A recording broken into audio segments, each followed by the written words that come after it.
Nous vous proposons d'écouter dans un instant une rencontre enregistrée à la librairie Ombre Blanche vendredi 20 février 2026 avec la romancière et ancienne professeure de lettres classiques à Paris, Marie-Hélène Lafont, à l'occasion d'une part de la publication de son nouveau roman Hors champ chez Buchet-Chastel et d'autre part du documentaire de Cécile Latteule qui lui est consacré, intitulé Dansons tant qu'on n'est pas mort.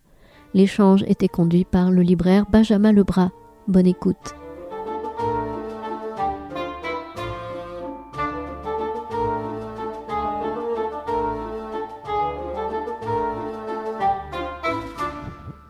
Alors bonjour à toutes et à tous, merci d'être venus ce soir en si grand nombre à la rencontre de Marie-Hélène Lafont que nous sommes très heureux, ravis, honorés même d'accueillir à la librairie. Marie-Hélène Lafont, merci beaucoup à vous d'avoir accepté notre invitation. Merci de m'accueillir et merci à vous d'être en effet aussi nombreuses et nombreux. Voilà qui est très impressionnant. On va tâcher de bien se tenir.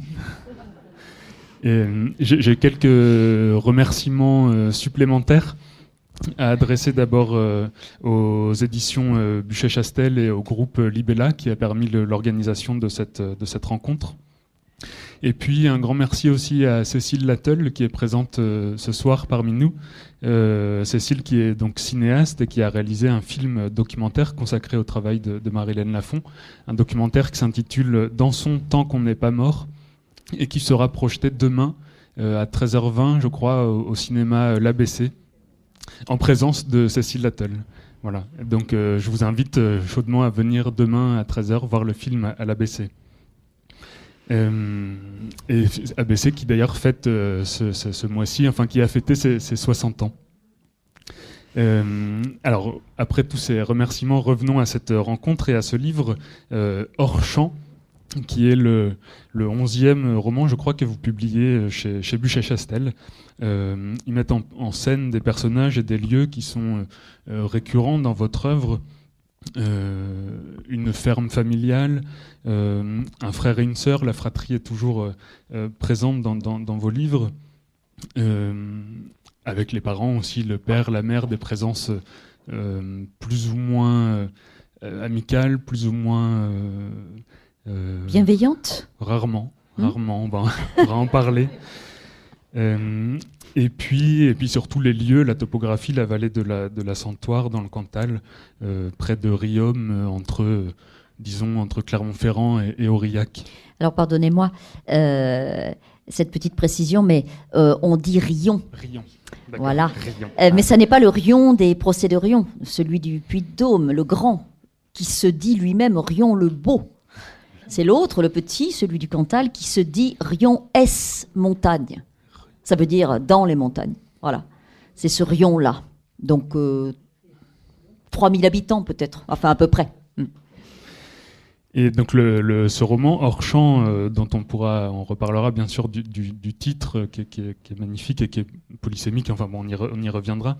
Ce roman suit la vie de Gilles, principalement, depuis sa petite enfance, sa jeune enfance, jusqu'à une période qui nous est contemporaine, jusqu'à ses 50, presque 60 ans. 58. 58, oui, jusqu'en... non, pardon, je dis une bêtise, 55. Puisqu'on comprend qu'on 2018. est en 2018. Et on comprend qu'il est né en 63. Donc 55. Et voilà, et son destin marqué par la reprise de la ferme familiale, un destin, on va dire tout tracé déjà dès l'enfance de fils d'agriculteur. Et vous dépeignez la dureté du travail, la dureté des sentiments, on y reviendra. Chacun est là, présent physiquement, les corps sont là, mais sans y être tout à fait non plus. Le silence, l'absence, l'isolement occupe peut-être une place croissante dans le récit, on pourra en parler. Et avant, donc je vous laisse la parole avec une première question. Peut-être avant, vous voulez lire peut-être oui. les 2 premières pages pour avoir... Oui, voilà, j'ai pensé qu'on pouvait entrer en matière avec ce que j'appelle l'entrée en matière du livre. Parce que, en fait, j'ai écrit assez tardivement ces 2 pages qui ouvrent le livre. Et voilà, j'ai pensé qu'on pouvait les lire comme ça, pour entendre et voir. La balançoire grince sous l'érable dans la cour verte et bleue. Claire et Gilles sont ressortis en pyjama après la grande toilette du samedi. Leur mère n'a rien dit. Elle était trop occupée à ranger les affaires du bain, la bassine, la serviette, le gant. Gilles ne se balance pas. Il est assis sur le mur du jardin et il regarde devant lui. Il ne regarde pas sa sœur. Il ne l'accompagne pas, comme il le fait parfois en imitant le mouvement de ses jambes pour se donner de l'élan. Claire sent qu'il est là sans être là, comme s'il avait le pouvoir de sortir de son corps quand il le veut ou quand il a peur. Il n'a peut-être pas envie de revenir. Il n'est pas encore revenu avec elle, avec eux, à la ferme, dans la cour, dans le soir de juin. Il faut attendre qu'il revienne, s'il revient. Elle se balance et elle pense au gros lapin roux qui s'est échappé la veille, le matin, au moment où la mère se baissait pour refermer la porte du clapier. Elle a tout vu.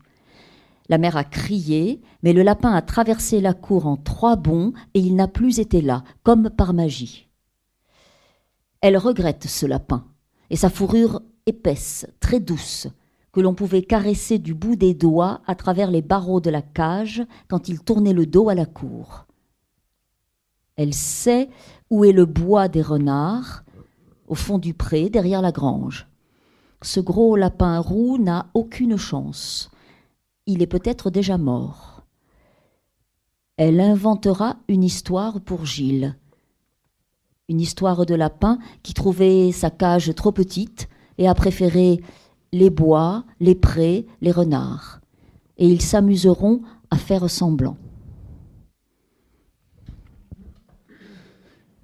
Merci pour cette première lecture. La discussion sera effectivement peut-être ponctuée de plusieurs moments de lecture. Et on reviendra bien sûr sur cette relation particulière qui unit Claire et Gilles. Mais d'abord une première question peut-être sur l'inscription de ce roman dans votre œuvre. Je l'ai dit, il y a des thèmes récurrents, des paysages récurrents. Et on sent dans votre œuvre à la fois une très grande cohérence, une unité et un assemblage petit à petit comme un puzzle ou un jeu de construction. Et je voulais savoir quelle place ce roman vient-il occuper dans cet ensemble. Le puzzle, le jeu de construction, si ce n'est que je ne sais pas bien quel jeu je joue, même si j'ai l'air de le savoir. Je veux dire par là qu'il y a quelque chose de très empirique. Alors, on parle toujours de thèmes récurrents, et récurrent me va très bien, mais j'ajoute en général obsessionnel et lancinant. Donc, vous entendez bien ce que le obsessionnel ou le lancinant ajoute à la notion de récurrent. Voilà. C'est-à-dire qu'on écrit les livres qu'on peut, c'est une matière qui me colle aux dents, que j'ai incrustée sous les ongles et qui est dans ma peau et dont je ne fais pas le tour, la matière de l'unité familiale paysanne. Voilà, hein, l'UFP. Hein, on dit bien l'UGB, unité gros bovin. Hein, dans la nomenclature agricole aujourd'hui, hein, donc l'unité familiale paysanne. Ça a toujours déjà été là, hein, dès mes premiers textes. Hein.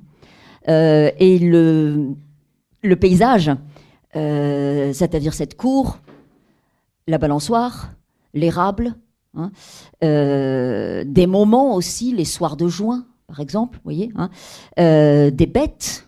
Hein, le clapier et les lapins, par exemple, voilà, hein, sont des motifs dont je ne fais pas le tour, alors qu'ils peuvent paraître quand même très anecdotiques, mais ils sont tout sauf anecdotiques. Le décor n'est jamais un cadre, hein, ou le cadre n'est jamais un décor.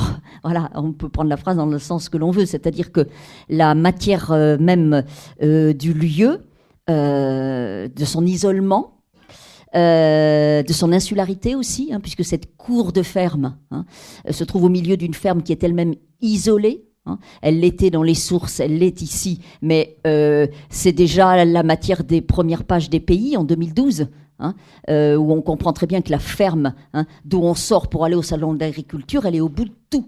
Hein. On n'y va pas déjà, hein. On n'y passe pas, il faut y aller. Vous voyez ? Bon, voilà. Donc ça dit beaucoup de choses. Et ça, je n'ai pas prémédité, si vous voulez, d'y revenir constamment, mais c'est une nécessité qui s'impose, voilà, d'y revenir constamment. Voilà. J'espère d'une manière suffisamment, comment dire, vibrante et suffisamment, d'une manière suffisamment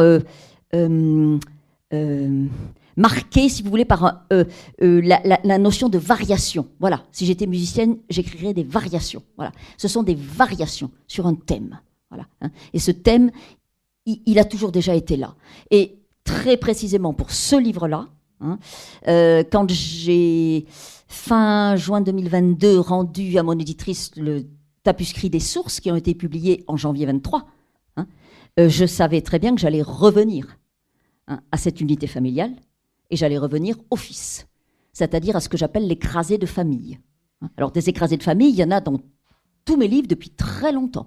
Il y en a dans le deuxième texte que j'ai écrit, qui s'intitule Alphonse, qui est une nouvelle que j'ai écrite à l'automne, automne-hiver 96-97, vous voyez, hein, ça va faire bientôt 30 ans. Hein. Alphonse, c'est déjà un écrasé de famille. Voilà. Bon. Et donc, Gilles, pour le coup, hein, ça fait très très longtemps qu'il est présent avec ce prénom-là, hein, dans mes livres, et je me suis dit, voilà, cette fois-ci, ça va être le moment d'essayer de donner une forme au livre de Gilles. Hein, et le livre de Gilles, je le rumine dans mes fichiers mentaux depuis, avant même d'avoir commencé à écrire. Voilà. Donc je savais que j'y reviendrais, et j'ai écrit entre début juillet 2022 et fin avril 2023, j'ai écrit le Cézanne, hein, qui est donc des variations libres sur ce peintre. Voilà, hein, ça c'était une commande, hein, et j'aime bien la commande qui me fait aller où je n'irai pas proprio motu, évidemment. Hein. Et après avoir rendu ma copie, j'ai envie de dire, vous voyez, hein, même si j'espère que ça n'était pas un exercice scolaire, sur le Cézanne, eh ben, je suis revenue tout de suite, vous voyez, donc ça vous donne une idée très concrète, hein, du travail de chantier. Donc, mai-juin 23, je reviens à Gilles, à ce huis clos familial, à cette ferme, voilà, et je pars sur la piste de Gilles.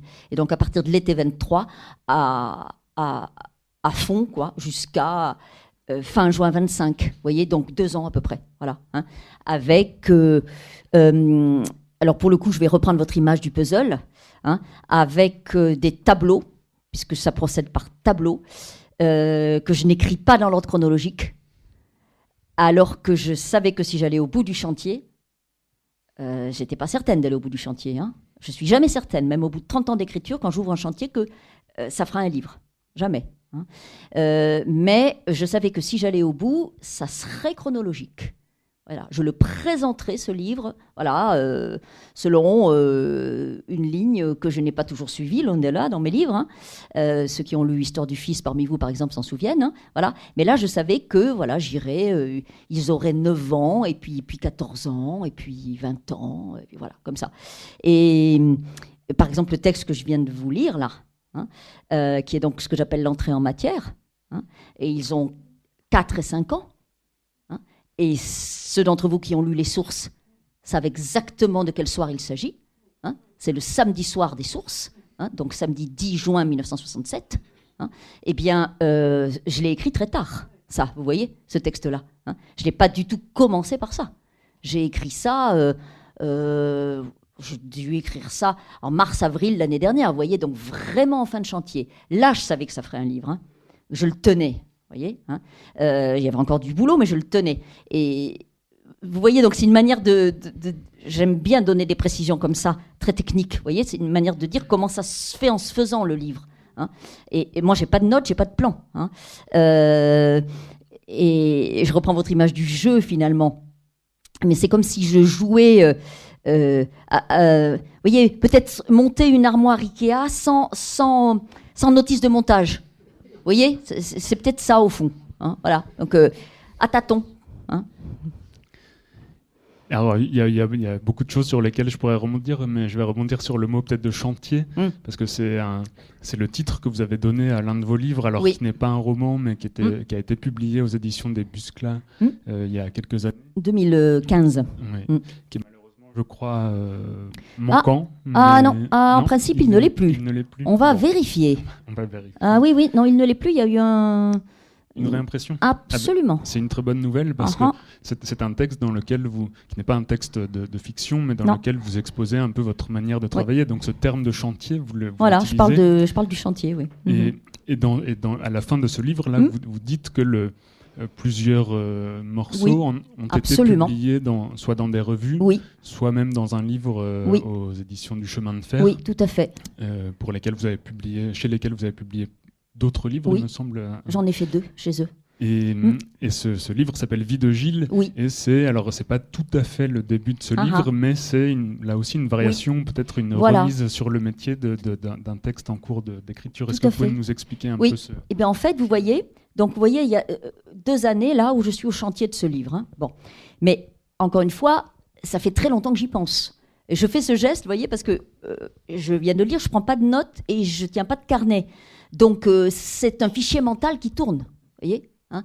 Et par moment, je vais me dire, telle circonstance, tel propos que j'entends, ou tel film que je vois, ou tel livre que je lis, je vais sentir que le fichier tourne et qu'une pièce est en train de rentrer dans les fichiers, vous voyez, voilà. Mais ça se fait comme ça, il y a une sorte d'état de perméabilité, voilà, hein, qui est constant, en fait. Quand on est... Enfin, ça fait 30 ans que je vis comme ça. Hein. Il y a plusieurs fichiers mentaux qui tournent en même temps, et de temps en temps, poum, je sens qu'il y a quelque chose qui est en train de remuer. Voilà, les plaques tectoniques remuent. Bon. Et alors, parfois, vous voyez, quand j'ai... Justement, vous allez comprendre comment ça s'est fait pour celui-là. Quand j'ouvre vraiment le chantier, que je commence à écrire du texte, vous voyez, hein, je dis jamais que je commence à écrire un livre, hein.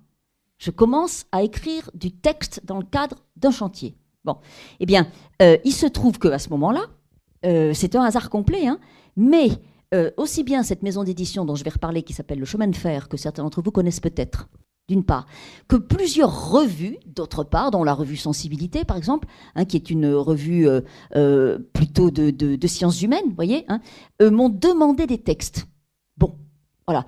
Ce qui m'arrive rarement, en fait. Parce que j'ai très peu publié en revue. Il y a des écrivains qui ont beaucoup publié en revue avant d'être publiés en volume, vous voyez, ou bien qui continuent à publier en revue. Moi, ce n'est pas tellement mon cas. Et là, c'est un hasard. Bon, alors, je me souviens que cette revue, par exemple, La Sensibilité, elle me demande un texte sur le thème qui était la fête. Bon, ben, moi, je savais bien que le frère et la sœur, j'allais les mettre aux prises avec la fête patronale. Vous voyez, hein, c'est comme ça, j'avais des motifs dans ma tête. J'avais la fête patronale, j'avais la Saint-Roch. C'est quand même un passage obligé des récits familiaux, ça.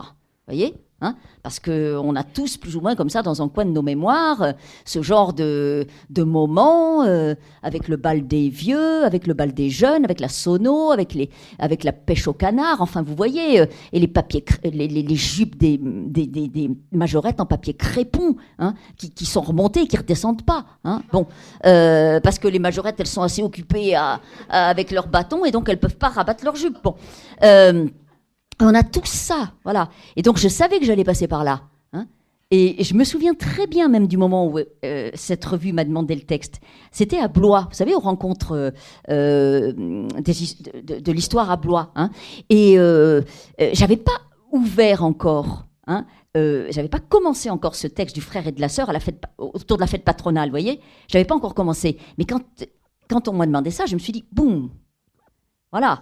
Si je l'écris, celui-là, hein, eh bien, je le donnerai à la revue, vous voyez, hein, comme publication d'une nouvelle. Voilà. Hein. Ça s'est fait comme ça, de façon complètement empirique. Hein. Et l'usage veut ensuite que, quand le livre paraît, si le livre va au bout et qu'il paraît, eh bien entendu, on le signale. Hein. Voilà. Donc, étrangement, pour ce livre-là, plus que pour mes livres précédents, hein, nombre de ces textes ont paru de manière indépendante, en effet, hein, dans diverses revues.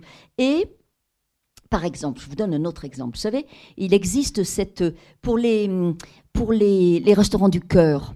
Hein, voilà, très à table. Voilà, hein. Certains d'entre vous connaissent cette publication, je crois que c'est à chaque automne, hein, dont les droits sont reversés au Restaurant du Cœur. Et là, pour le coup, je l'avais déjà fait une fois il y a quelques années, puis là, ils reprennent contact avec moi. Alors, le sujet, c'était dans le même bateau. Voilà, vous voyez, hein. Bon, eh bien, il se trouve qu'à ce moment-là, ça c'est un hasard aussi, hein, mais j'étais avec Gilles et Claire devant la télé. Qui regarde le samedi soir les variétés. Je ne sais pas si ça existe encore, mais il y avait des émissions de variétés dans les années 70 à la télé le samedi soir. Hein. Ils sont là tous les deux, ils regardent ça derrière l'écran bombé de la télévision. Hein. Bon, eh bien, vous voyez, j'étais en train de faire ça. Hein. J'étais en train de travailler ce texte-là. Hein. Et là, le motif du même bateau, hein, je l'ai incrusté dans le texte. Vous voyez, hein, en le glissant dans une conversation qu'ils entendent, le frère et la sœur.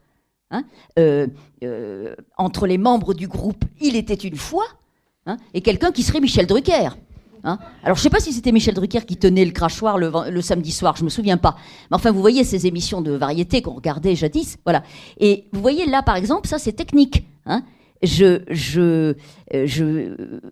J'incruste une conversation, hein, et la sœur entend, hein, cette expression « on est sur le même bateau ». Hein, et en elle, ça résonne profondément parce qu'on est à la fin de l'année scolaire, hein, et elle a vu se faire l'orientation scolaire, puisqu'elle est déléguée de classe, hein, et elle a très bien compris que son frère et elle, ils ne sont plus sur le même bateau.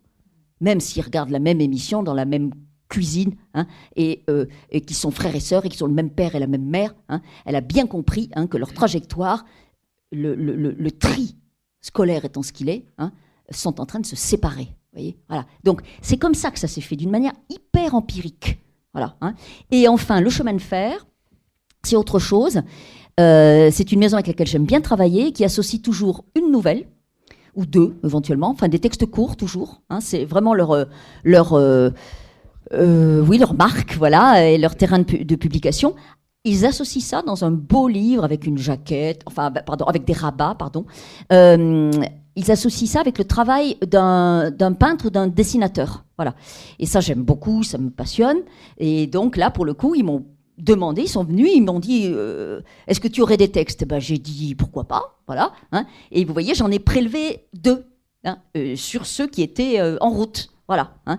L'un qui s'intitule La Confession, et on voit Gilles et sa sœur, enfin Gilles surtout, se préparer à sa première communion, donc passer sous les fourches codines de sa première confession, et donc de la notion de péché. Hein. Bon, ce qui n'est quand même pas une mince affaire. Hein, voilà. Et donc on voit ça, et puis on le voit, le même et la même, à 50 ans. Voilà, hein, vous voyez. Et là, pour le coup, j'ai pu choisir avec eux l'artiste, et j'ai choisi Denis Laget, qui est un peintre dont j'aime énormément le travail, et ça a donné une matière picturale magnifique dans le livre, vous voyez. Donc voilà, c'est parce que quand on est... Moi, ça fait 30 ans que je publie, hein, donc j'ai la chance que mes livres aient trouvé une certaine place, et donc il y a des propositions qui me sont faites, si vous voulez. Donc quand je suis au chantier, et puis qu'il m'arrive une proposition du chemin de fer, et qu'on me dit ça va être Denis Laget, eh ben moi je m'applique, je peux vous dire. Hein, et je suis contente que ça se fasse, et voilà. Donc c'est comme ça que ça se passe en fait. Hein. Voilà. Merci pour la démonstration. Peut-être on peut parler aussi du titre, ce hors-champ. Oh là là, le titre. Qui est très beau parce qu'il est polysémique. Forcément, au cinéma, le hors-champ, c'est ce qu'on ne voit pas, ce qui n'est pas à l'image. Et alors que là, précisément, le lecteur, aux côtés de Gilles, ne quitte pas les champs. C'est plutôt qu'au cinéma, c'est plutôt une antiphrase. Là, on est oui. Alors, je dois dire, hein, honnêtement, que les titres, c'est quand même toute une affaire, hein. Vous voyez, si j'ajoutais un chapitre au livre Chantier, qui est un livre sur l'écriture, eh ben je pourrais écrire des variations sur le titre. Qu'est-ce qui se passe avec le titre ? Parce que ça, c'est quand même incroyable. Et alors, celui-là, pour le coup, je ne l'attrapais pas, le titre. Je ne l'avais pas. Parfois, je l'ai avant de commencer à écrire le livre. Vous voyez ? D'ouvrir le chantier, j'ai le titre. Je donne toujours l'exemple des Derniers Indiens. Et j'ai écrit Les Derniers Indiens, le livre a été publié en 2008, mais moi, je peux vous dire que des années avant de commencer à écrire, je savais que si un jour j'écrirais un livre qui s'intitulerait Les Derniers Indiens. Vous voyez, hein, donc c'est vous dire, hein, ça vient de loin. Hein, voilà. Là, je l'avais le titre. Hein, bon. Et là, je ne l'avais pas. Hein. Donc, pour le coup, j'avais mis sur le coup, c'est le cas de le dire, mon éditrice, ce que je déteste faire parce que j'aime faire le travail moi-même, hein. Voilà, bon, et même ma lectrice. Hein. Alors, justement, je vais vous expliquer qui est ma lectrice parce que si vous voulez voir ce que c'est que le travail avec une lectrice, il faut aller voir le film demain. Hein. Parce que moi, j'ai la chance, le privilège et la joie d'avoir une lectrice. C'est-à-dire une amie que j'ai rencontrée dans un établissement scolaire où elle était professeure. En 93, je l'ai rencontrée, j'écrivais pas encore. Hein. J'ai commencé en 96. Voilà, hein. N'empêche que le type de lien que nous avions a fait que quand j'ai commencé à écrire, je lui ai soumis, hein, quand ils étaient assez avancés, si vous voulez, hein, je lui ai soumis mes textes. Voilà, hein. Et d'emblée, elle s'est coulée dans un rôle et ça n'a pas bougé depuis. Hein. Je lui donne en tapuscrit, elle prend son crayon en papier et elle corrige. Comme une copie, hein. Elle souligne, elle surligne, elle barre, elle s'exclame, oui, bof, enfin elle fait des commentaires, au crayon à papier. Hein. Et ensuite on se réunit, et c'est ce que Cécile Latteul a filmé intégralement pour les sources, hein, et dont une part se donne à voir dans le film, donc dans son temps qu'on n'est pas mort. On se réunit, on prend page à page, chacune avec notre version du tapuscrit, et on discute de chaque page, vous voyez, hein, bon. Et donc, Agnès, en général, quand je lui donne le tapuscrit, il y a un titre, vous voyez. Je ne fais pas appel à elle pour le titre. Hein. Bon, et bien là, j'avais fait appel à elle aussi. Hein. Donc, Agnès me proposait des titres qui ne me convenaient pas. Pascal Gauthier aussi, mon éditrice, donc, hein, puis moi aussi. Alors, il y a des titres qui tournaient en rond et rien n'était satisfaisant. Et ça a duré longtemps. Et c'est très angoissant. Parce que, si vous voulez, je savais que j'avais un livre, mais j'avais pas de titre. Et tant qu'on n'a pas de titre, quand même, ça veut dire qu'il y a quelque chose dans l'équilibre du livre, dans sa nécessité intérieure, dans son architecture qui n'est pas trouvée. Hein, c'est sûr, c'est symptomatique, c'est ça que je veux dire. Voilà. Hein. Et puis, un mercredi matin, je m'en souviens très bien parce que j'étais encore professeur, je me souviens que le mercredi j'avais cours, enfin bon là, je me suis réveillée un mercredi matin, au mois de mai, je l'avais le titre. Paf, c'était hors champ. Vous voyez, j'ai envoyé immédiatement un message à 7h01 hein, à mon éditrice, hein, et qui a répondu immédiatement. Elle a répondu évidemment. Voilà. Hein. Et alors, ce que vous venez de dire là, c'est-à-dire l'antiphrase, ça m'est apparu tout de suite. Je me suis dit, ceux qui en ont marre que j'écrive des livres sur les paysans, hein, et qui se disent que ça suffit, hein, la ferme, les clapiers, la balançoire, hein, le père, la mère et tout le Saint-Fosquin, ça suffit, eh bien, ils en auront pour leur argent. Hein. Vu que je continue. Voilà, je persiste et signe, on sera en plein dans les champs. Hein. Ils auront un bref espoir qu'on n'y soit plus, mais on y sera. Bon. Vous voyez, alors ça, vraiment, c'est... Mais il faut croire que j'ai une mauvaise nature parce que j'ai pensé à ça tout de suite. Hein. Bon. Et ensuite, évidemment, j'ai pensé tout de suite au hors-champ du cinéma, évidemment. Hein, parce que tous mes livres sont pleins de ça, hein, de la vibration, de ce qui n'est pas dit, de ce qui ne se voit pas, de ce qui est dans les marges et dans les blancs et dans les silences, de ce qui est du côté de l'absence et de la perte. Hein. Ils en sont tous tissés de ça, donc évidemment. Hein, voilà. Et ensuite, le titre était tellement évident, hein, puis c'était tellement réjouissant, je dois dire, j'étais soulagée, et puis j'ai senti que Pascal Gauthier l'était aussi, et je l'ai envoyé dans la journée à Agnès, qui a été également enthousiaste. Hein. Donc, voilà, c'était satisfaisant. Quelque chose se mettait en place, vous voyez. Hein, voilà. Hein. C'est ainsi que les livres, encore une fois, se font de façon très empirique. Et alors effectivement, vous l'avez dit, il y a beaucoup de choses qui sont hors champ, beaucoup de scènes, beaucoup de paroles non dites, beaucoup de sentiments, d'affects qui ne sont jamais exprimés, qu'on ne voit pas, mais qui font partie du texte.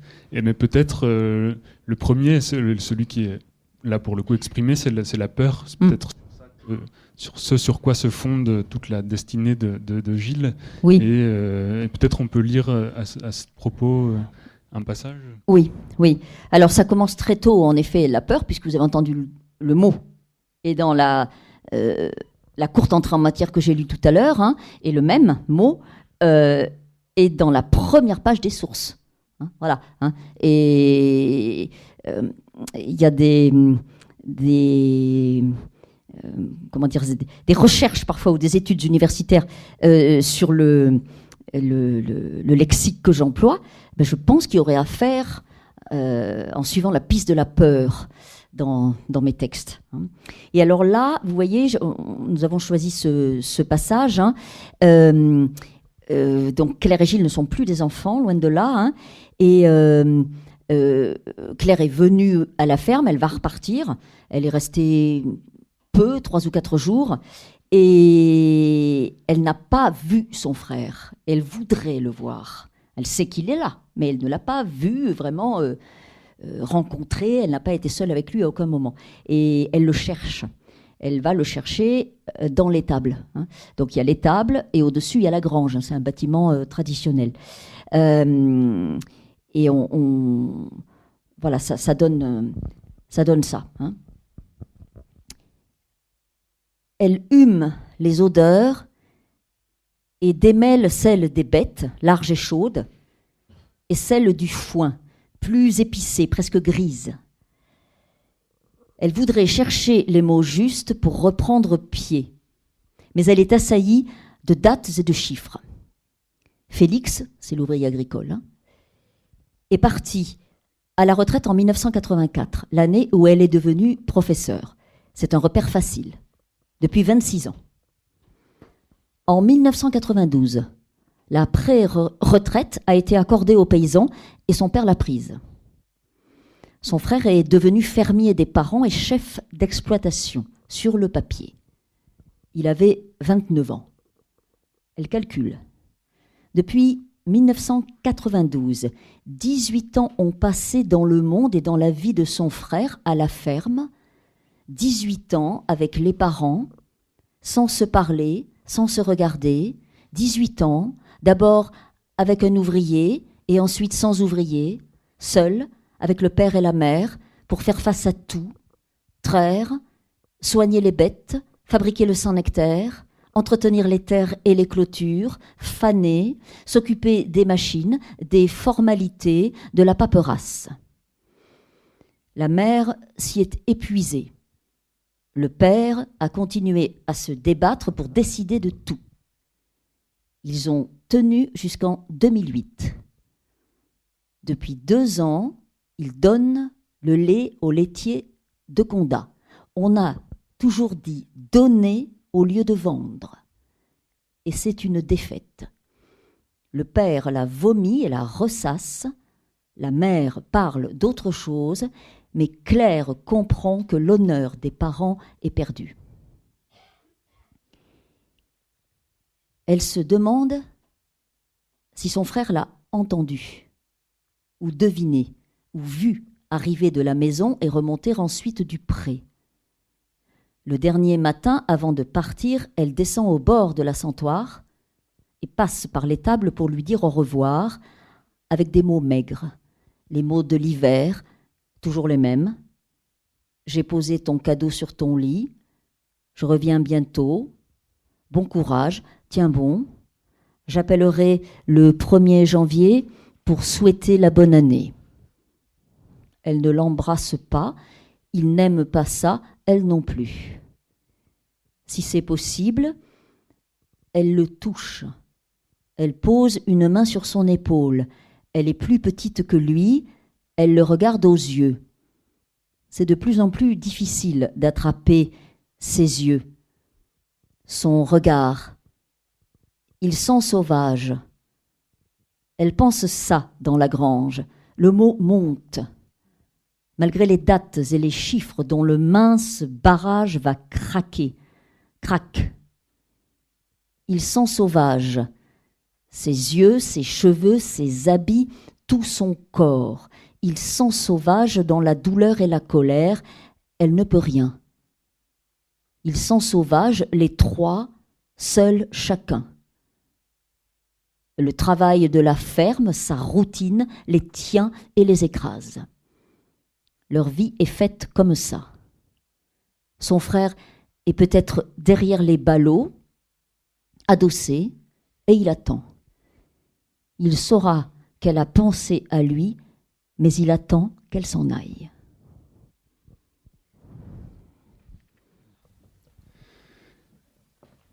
Et alors, ce qu'on sent là dans ce passage, alors il y a la peur, et il y a aussi cette relation très, très particulière, très ambiguë, qui lie Claire à Gilles. On a parlé dans le hors-champ de ce distique de présence et d'absence, et vous avez parlé du bateau aussi, de leur la divergence de leur trajectoire. Voilà, avec même un vocabulaire très dur, parce qu'il y a le fossé, l'abîme, mais il y a aussi la notion d'ascendance et de descendance. Elle monte, lui descend. En fait, du coup, il ne montera pas. Il ne montera pas, oui, il restera peut-être au même niveau. Alors le père dit que le monde est une échelle, et qu'on monte les barreaux ou qu'on les descend. Donc la notion de rester à un niveau ne paraît pas adapté ou accessible. Et donc voilà, cette relation est très ambiguë parce que donc Claire, elle part physiquement, elle part géographiquement, elle s'installe à Paris. Oui. Elle garde toujours un attachement assez fort à son frère, au lieu aussi, on y reviendra au lieu. Et elle lui répète cette phrase régulièrement. Si un jour tu veux arrêter tout ça, tu peux compter sur moi. C'est ça la phrase qu'elle lui répète. Voilà, donc est-ce que vous pouvez nous en dire un peu plus sur cette relation vraiment très, très particulière qui les unit, et on se demande même s'il n'y a pas du côté de Claire un peu de culpabilité ou de... Alors évidemment que cette relation, elle est tissée de multiples fils, qu'il y ait chez elle, même si le mot n'apparaît à aucun moment, évidemment, parce qu'il est beaucoup trop explicite, mais qu'il y ait chez elle la culpabilité de celle qui s'en est tirée, qui s'en est sauvée, et qui a une vie objectivement beaucoup plus facile que celle du frère, évidemment, que ça fait partie du lot, si je peux dire, ça fait partie de son lot. Voilà, Et ce que vous avez souligné, à savoir l'attachement aussi fait partie de son lot. Alors l'attachement au frère, certes, et d'une certaine manière aussi, même si ça paraît beaucoup plus opaque, au père et à la mère, le sentiment du devoir, bien évidemment, de leur devoir, ou de devoir quelque chose, voilà. Et donc, quoi qu'il en soit, tout ça, bien entendu, n'est pas déployé à aucun moment, est inaccessible au langage, à l'expression. Donc, tout ça remue comme ça dans le noir, et ce que l'on voit, c'est ce qui est fait. Voilà, et ce sont notamment, et c'est le cas dans tous mes livres, mais là c'est encore plus présent, les attentions, les gestes, les actions qui sont faites. Voilà, Et ça, ça tient en une grammaire très très élémentaire. Les tâches domestiques, changer les draps du lit, repasser le linge, s'occuper du linge quand elle vient, et avec ce qui est très banal et très partagé, à savoir que les parents vieillissant, cette part domestique, par exemple, devient de plus en plus envahissante. Voilà, parce qu'il faut soutenir. Voilà. Et on sent que Claire, toute Claire qu'elle est, c'est-à-dire toute partie qu'elle est, puisqu'elle est partie dans une vie qu'elle s'invente ailleurs, dont on devine que c'est plutôt une bonne vie, mais ce n'est pas du tout le sujet. Donc on a de minces bribes ici et là. Il n'empêche qu'on voit bien qu'une part essentielle d'elle reste mobilisée là. Voilà, Et ce frère, tout simplement, elle a avec lui, et c'est la matière essentielle de ce livre, elle a avec lui le lot commun de toutes les fratries. C'est-à-dire une sorte de socle. Moi, j'aime bien utiliser le mot socle, comme on le dirait d'un socle géologique, vous voyez, une couche profonde de l'être, qu'on maîtrise très très peu, et qui est faite de bruit, d'odeurs, de sensations, d'expériences partagées dans toute petite enfance d'abord, avant même, dans l'amont des souvenirs. Il y a un terreau commun. Elle a ça avec ce frère, quoi qu'il advienne, voyez. Et quand bien même par la suite, les chemins divergent, quand bien même par la suite, sa vie à elle pourrait parfaitement s'écouler loin de tout ça, sans y revenir, ou en tout cas avec moins de constance qu'elle ne le fait, de toute façon, ça la constitue. Voyez, c'est vraiment la matière de ce livre, c'est-à-dire ce qui fait le socle dans les fratries, et ce qu'il en advient quand la vie les traverse, les fratries. Voilà. Et là, ce qui reste entre ce frère et cette sœur, c'est un lien qui, à sa manière, à lui, est assez vivace. Voyez, parce qu'elle persiste à venir, et elle persiste aussi à se tenir en vigie. Voilà. Aux lisières de cette vie dont elle mesure le désastre de solitude, d'âpreté, voyez, de douleur même probablement, même si jamais rien n'est dit. Et elle se tient là. Et la phrase, c'est comme une formule magique. Il était bien question du lapin qui avait disparu par magie. Voilà. Et ben c'est comme une formule magique qu'elle aurait là pour manifester sa présence et peut-être aussi pour se rassurer, elle. Pour se dire, j'y suis là à la place à laquelle je dois être. J'y suis. Je fais au ras. Parce qu'elle ne peut rien faire de plus. Mais je manifeste quelque chose de mon être premier et profond. Voilà. Vous voyez, ça serait presque ça. Je dis que c'est un mantra, je dis que c'est une berceuse. Voilà. Elle bercerait la solitude du frère. Et elle se bercerait elle-même aussi. Vous voyez, non pas d'illusion, mais du fait qu'elle est quand même bien là. Quoiqu'en ayant l'air d'être complètement ailleurs et loin. Vous voyez ? Voilà. Donc c'est tout ça qui est dans cette formule, dans cette phrase. Voilà. Avec sa part d'opacité considérable. Parce qu'elle-même, elle est quand même, on le sent dans la scène que j'ai lue là par exemple, vous voyez, elle est en grande partie dépassée, quoi. Et par exemple, elle n'a pas les mots. Alors qu'on comprend très très bien que dans la vie qu'elle s'est inventée, elle les a, les mots. Elle est professeure, elle est écrivain, etc. On comprend bien que ça doit aller. Là, elle les a pas, elle a rien. Elle a cette phrase. Vous voyez ? Je peux peut-être lire en le raccourcissant si vous trouvez que c'est le dernier extrait, parce que dans le dernier extrait, il y a quelque chose qui se passe entre le frère et la sœur, qui, à mon avis, c'est la neige, vous savez ? C'est la page 152. Il y a quelque chose qui illustre vraiment la ténacité du lien. On est donc... on est plus loin encore. C'est l'hiver et il a neigé beaucoup et les parents ont vieilli et la mère est à l'hôpital. Et le frère et le père sont seuls dans la ferme. Ce qui, évidemment, pour la sœur, à distance, est totalement cauchemardesque. Elle se demande comment c'est possible. Donc, sous prétexte de venir chercher des affaires qu'elle doit porter à l'hôpital à la mère, elle va passer à la ferme. Sauf qu'il a neigé. À passer à la ferme, je l'ai dit tout à l'heure, on n'y passe pas, il faut y aller. Bon. Donc, il faut s'organiser pour que le frère vienne la chercher à la gare, en dépit du fait qu'il y ait beaucoup de neige, l'amène à la ferme, puis la ramène à la gare. Voilà, donc c'est ça qu'il faut mettre au point. Elle restera à peine 2 heures à la ferme, et le père, puisque père il y a, il a bon pied bon oeil, lui, et le père parlera tout le temps.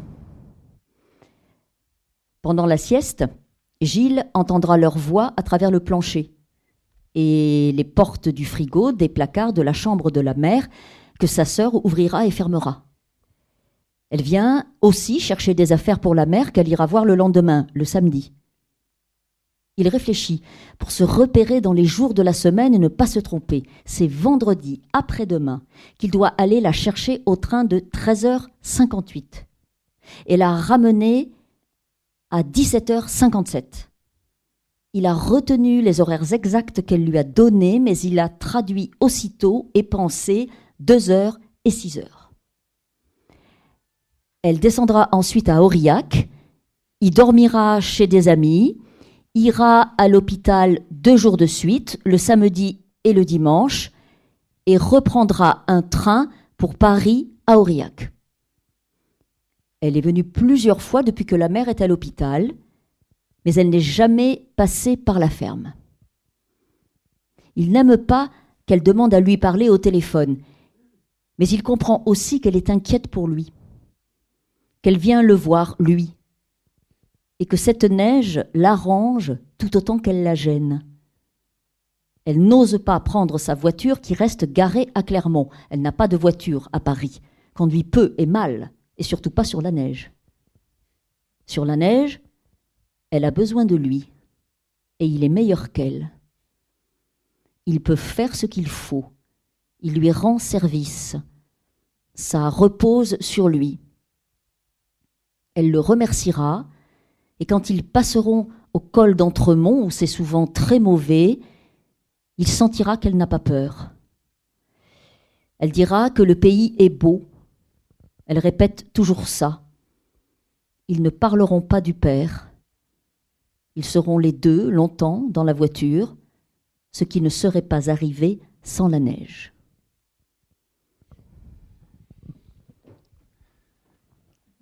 Et oui, effectivement, ce passage qui est plutôt à la fin du texte amène une forme de lumière, de confiance. De confiance, voilà, c'est le terme exactement. Et ça, c'est... Enfin, quand on voit d'où on part, si je puis dire, j'ai envie de dire, c'est déjà ça. Alors, vous savez, quand je dis c'est déjà ça, évidemment, je pense que certains d'entre vous, en tout cas moi, nous pensons à la chanson d'Alain Souchon. C'est déjà ça, voyez, hein, sacrée chanson. Et je dois dire que le c'est déjà ça, j'y avais pensé éventuellement comme titre, voyez, hein, mais c'eût été trop réducteur. Hein, hors-champ est bien plus ample, hein, mais c'est déjà ça, voilà. Hein. Ce lien qui persiste, hein, et ce qu'il peut permettre dans la vie du frère, certes, mais dans la vie de la sœur aussi. Voyez. Et alors pour en revenir au paysage, au lieu, à la topographie, vous avez parlé d'un socle géologique pour évoquer la fratrie, mais la géologie, elle est là avec les pierres, les chemins de la vallée de la Santoire. Oui. Et vous avez parlé aussi au tout début, en introduction, non pas la nécessité, mais même l'obsession pour vous de revenir sur ces terres et sur ces thèmes. Et il y a le motif du pli dans le livre que j'ai trouvé très beau. C'est à propos notamment du feu d'artifice, mais il me semble que ça revient à plusieurs moments. Le pli est pris. Oui. C'est-à-dire que ce qui fait vivre Claire dans cette relation lointaine à sa famille, à son lieu natal, c'est pas tant le souvenir, mais c'est vraiment pardon, je crois que le micro coupe un peu, mais des habitudes corporelles, physiques. Enfin, elle reconnaît les cailloux, elle reconnaît le chemin. Oui, ce que j'appelle un pli d'être. Hein. Et le pli est pris. Alors, par exemple, il y a l'exemple, en effet, du feu d'artifice. Hein.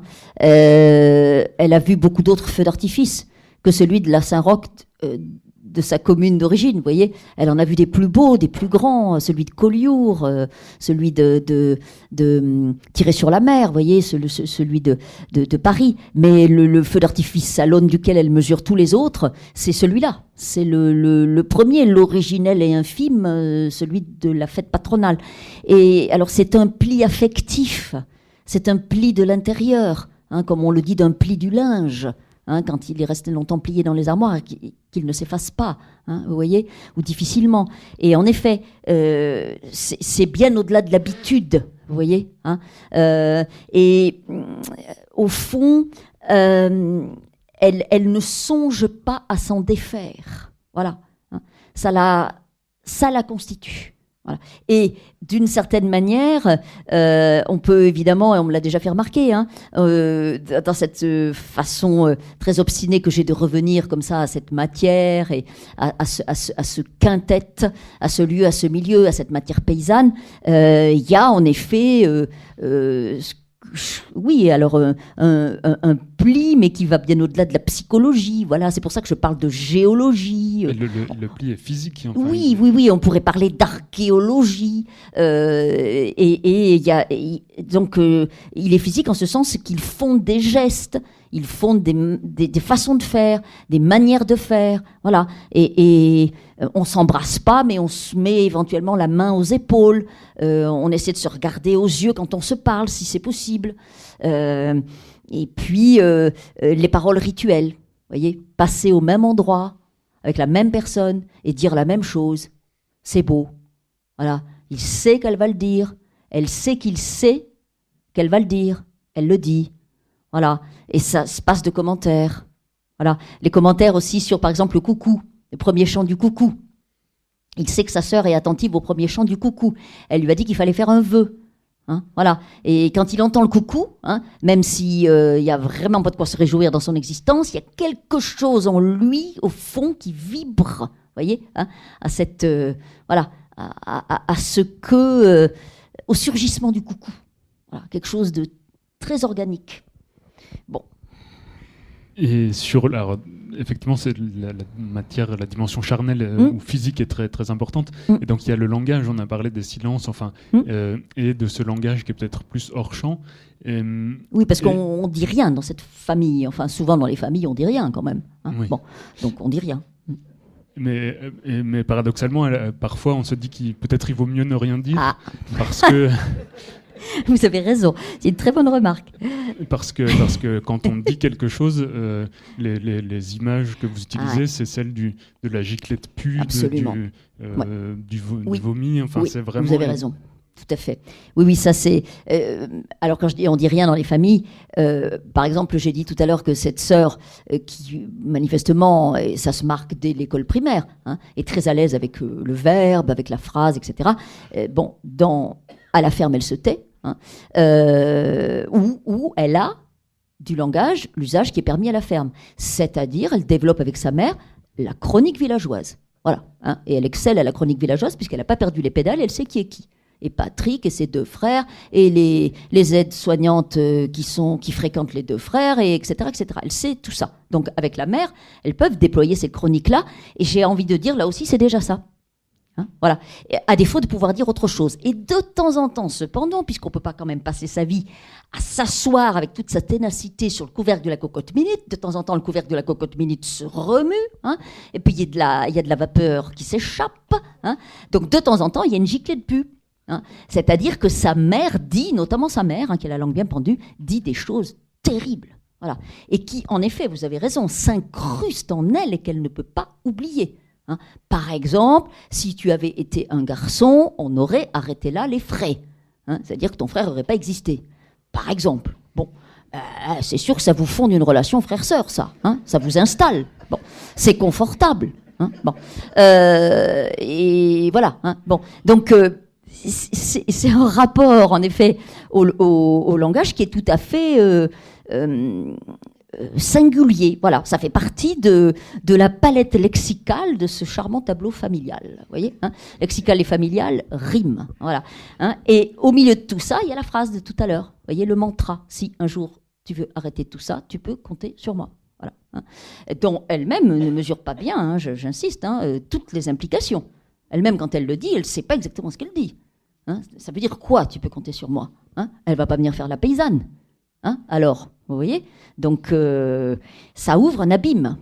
Hein, bon, ça ouvre des abîmes, des ellipses, des blancs. Hein. Il y en a dans tous mes livres depuis 30 ans. Hein. Il faut croire que ça ne décourage pas totalement, hein, les lecteurs vaillants que vous êtes. Hein, puisque, voilà, non, parce que en termes de blanc, hein, oui, et puis de récits elliptiques, on est servi dans mes livres, hein, ça, c'est sûr. Hein. On me l'a déjà dit d'ailleurs, on m'a déjà dit, vos livres sont pas finis. Hein. On m'a déjà dit même, et dès mon 3e livre, hein, sur la photo, hein, le 3e, 2003, hein, on m'a déjà dit que la fin, c'était ni fait ni à faire. Vous voyez, vous entendez bien, hein, c'est-à-dire vous nous lâchez, quoi. Vous nous lâchez, vous nous laissez dans la steppe, là. Hein, et on se débrouille. Bah, oui, on se débrouille.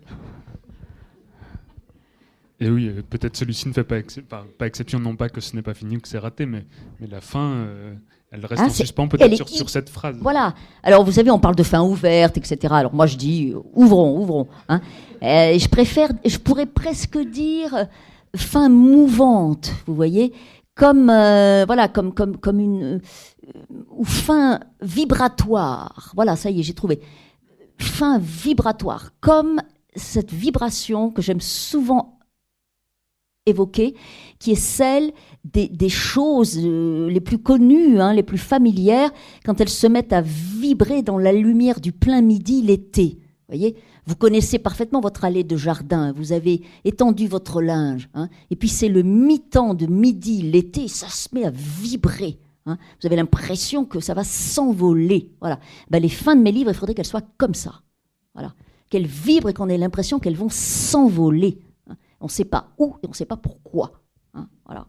Et ça m'irait bien si c'était comme ça. C'est une question de langue exclusivement, hein, bien sûr, comme tout le reste. Hein. Alors, j'ai encore beaucoup de questions, mais le temps passe vite. Et alors peut-être je vais vous laisser la parole si l'un ou l'une d'entre vous a une question ou une remarque sur ce qui vient d'être dit. Si vous avez lu le livre ou pas, n'hésitez pas à intervenir. Et je sais qu'il y a beaucoup de monde et que la première est toujours difficile à poser. Mais après, voilà, ça va madame. Bonjour et merci pour ce très beau livre. Pour revenir sur l'un des thèmes obsessionnels nombreux que vous avez évoqués, pourriez-vous nous parler de celui de la lessive ? La lessive, on lave son linge sale en famille. Hein, voilà. Alors la lessive, moi-même, vous voyez, je m'interroge beaucoup sur le caractère, alors là, plus que récurrent, complètement obsessionnel du thème de la lessive dans mes livres. Pas que dans celui-ci, bien entendu. Hein. Puisque, par exemple, vous voyez, même dans celui de mes livres qui a l'air d'être le plus doux, c'est pas un livre délocalisé, c'est bien un livre paysan, agricole, hein, c'est l'annonce. Vous voyez, hein. Dans l'annonce, Nicole, la sœur, hein, eh bien, elle aime la lessive. Hein, c'est vraiment son domaine de prédilection. Hein, c'est elle qui s'occupe de la lessive pour les hommes de la maison, les 2 oncles et Paul, son frère. Hein, et elle y tient beaucoup, vous voyez, par exemple. Hein. Et quand Annette débarque, la lessive devient un enjeu. D'ailleurs, Annette arrive avec sa machine à laver. Hein, et elle a des conseils à demander à Nicole, mais elle sent très bien qu'elle ne va pas pouvoir les demander. Comment on lave, par exemple, à la machine à laver ou pas, hein, une combinaison de traite raidie de bouse sèche. Elle n'a jamais fait ça. Hein, voyez, Annette. Donc, vous voyez, la lessive, c'est un enjeu fondamental. Hein, voilà.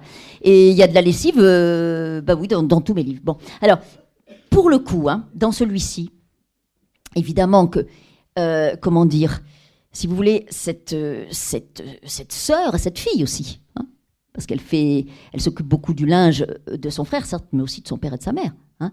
Évidemment que métaphoriquement, on pourrait dire que elle voudrait tellement nettoyer les écuries d'Augias, quoi.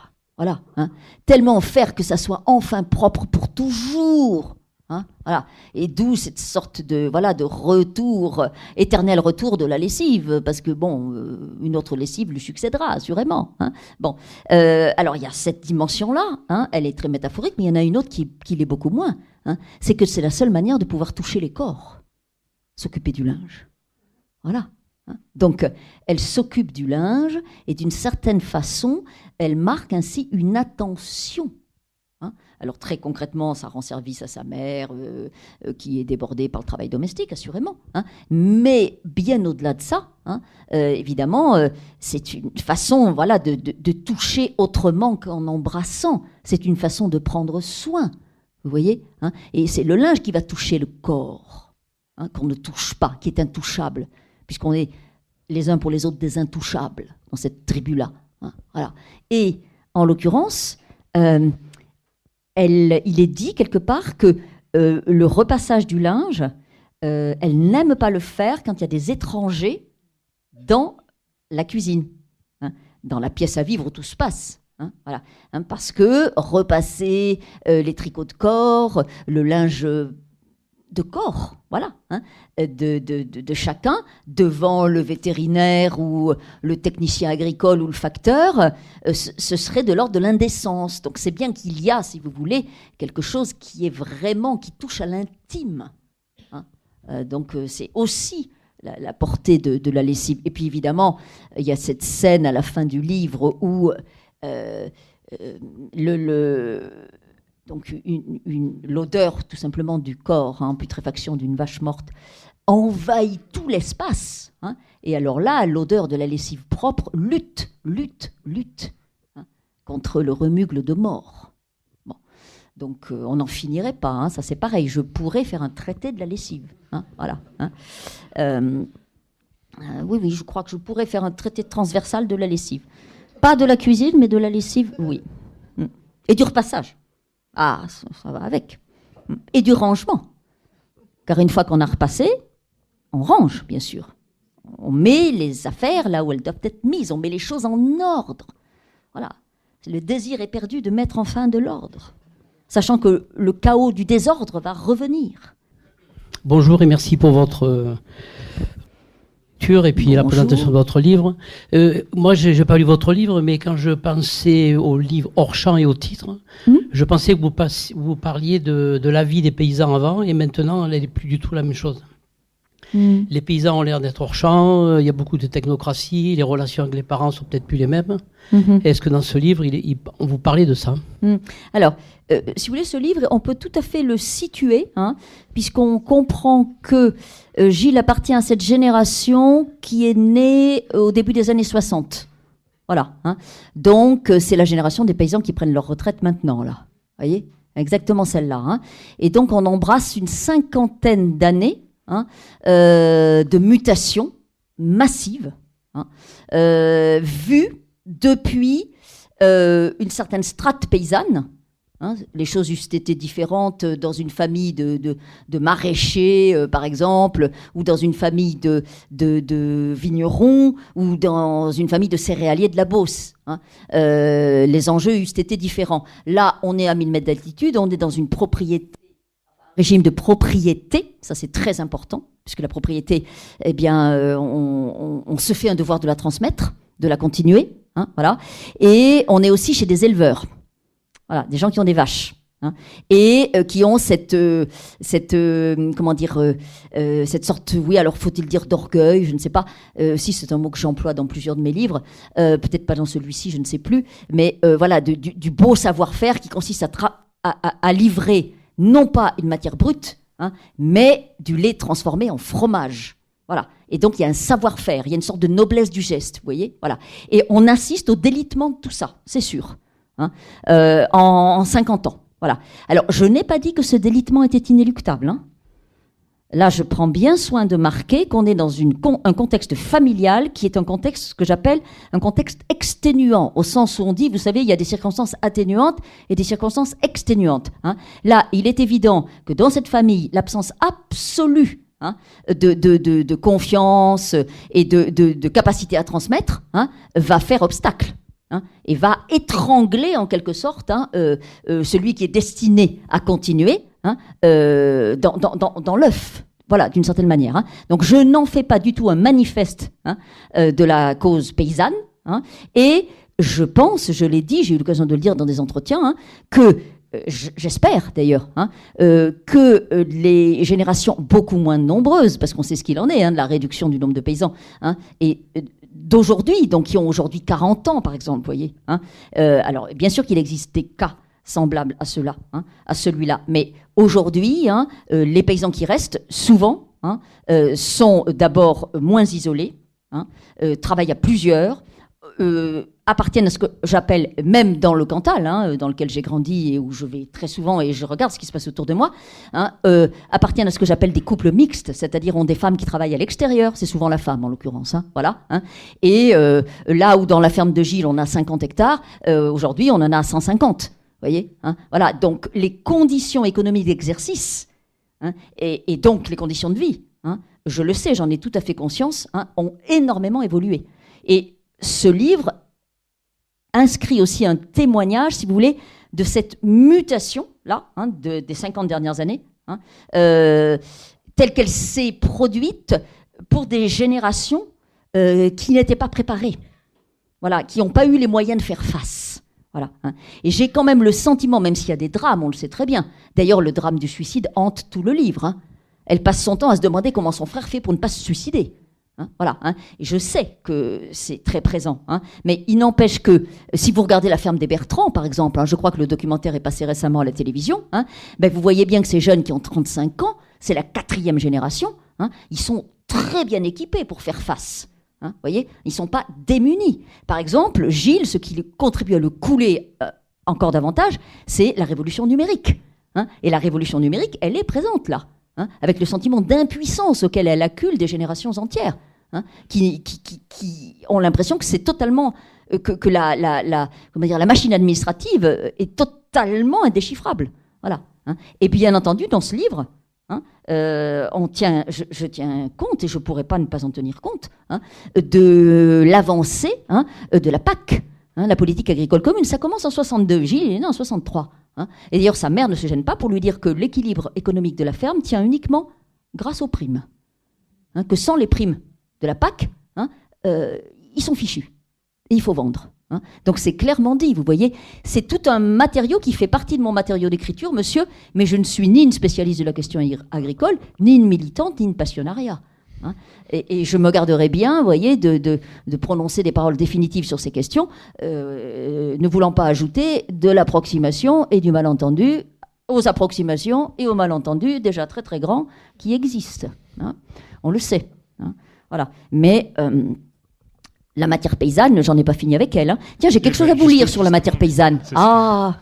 J'ai quelque chose de formidable à vous lire sur la matière paysanne. On a le temps, je peux ? Voilà. J'aime bien, moi, à la fin des rencontres, j'aime bien parler d'un livre. Enfin, il n'y a pas que Marie-Hélène Lafon dans la vie, quoi. Vous voyez, il y a d'autres livres. Bon. Et je suis tombée récemment, grâce à Violaine Béraud, qui m'a invitée. Ben oui, voilà. Violaine Béraud a souhaité que je vienne à une rencontre triangulaire. Donc, Violaine Béraud, cette jeune femme s'appelle Elsa Sagnal. Et son livre s'intitule Élevé. Vous voyez, c'est un livre fort court. Et j'ai eu la joie de constater qu'ici, on l'avait dans cette librairie, en plusieurs exemplaires. Voilà. Et alors, cette jeune femme, elle a 35 ans, un compagnon d'à peu près du même âge. Elle est d'origine paysanne, comme beaucoup de familles françaises. C'était ses arrière-grands-parents qui étaient paysans dans la Haute-Loire, du côté du père, si j'ai bien suivi.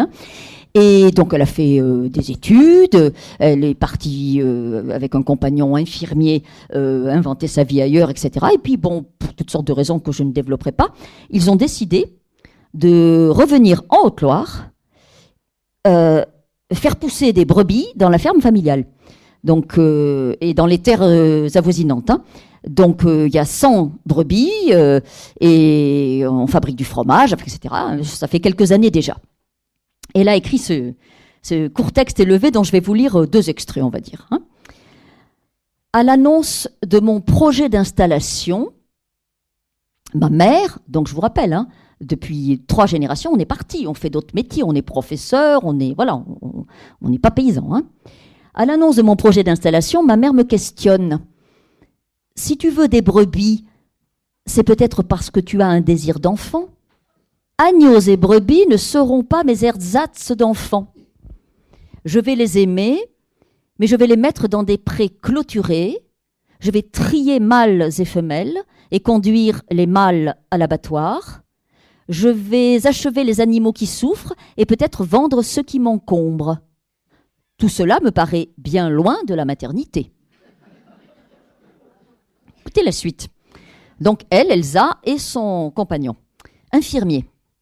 Avant d'être éleveur, Xavier est passé du soi-disant plus beau métier du monde au soi-disant plus beau métier du monde.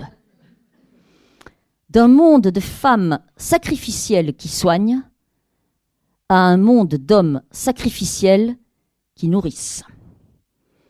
Et tout est comme ça. C'est très drôle, c'est très politique, c'est très subtil. Et il est question notamment... Monsieur, j'y pense, il est question de la PAC et de tous les sigles, vous voyez, qu'on entend plus ou moins hérissés comme ça et plus ou moins voilà, dont elle fait merveilleusement son miel. Voilà. Merci beaucoup pour cette lecture. Alors, je vous signale juste qu'on a quelques exemplaires là, on en a en commande. Donc voilà, soyez indulgents pour cette lecture qui n'était pas prévue, mais en tout cas, on aura le livre en nombre. Et vous retrouverez aussi les livres, bien sûr, de Marie-Hélène Lafon à l'entrée, si vous souhaitez vous faire dédicacer. Peut-être on peut s'arrêter là. Merci beaucoup.